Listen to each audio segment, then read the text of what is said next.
The carbon tax has a significant impact on the transportation sector.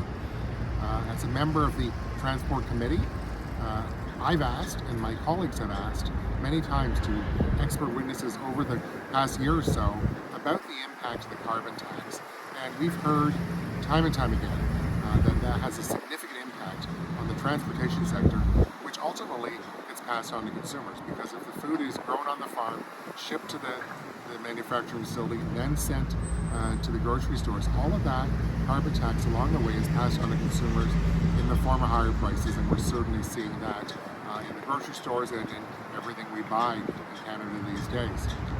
That's why common sense conservatives on the Transport Committee last night tabled a motion that we would have calling for a study on the impact of the carbon tax on the transportation sector, and calling for the Minister of Transport to come as part of that study to talk about the fact that carbon taxes are really impacting the transportation sector and therefore the cost of living for all Canadians.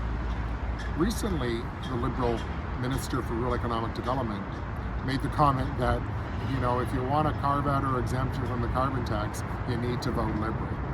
That's because, of course, we saw that just 3% of Canadians, particularly those in Atlantic Canada, using one form of fuel, got a temporary pause on the carbon tax for home heating. Well, what about Ontarians? What happened to a Canadian is a Canadian is a Canadian?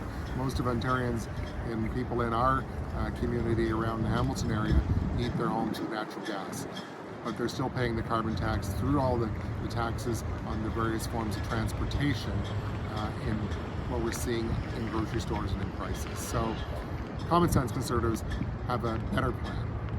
No gimmicks, no temporary measures. Axe the tax and bring home lower prices.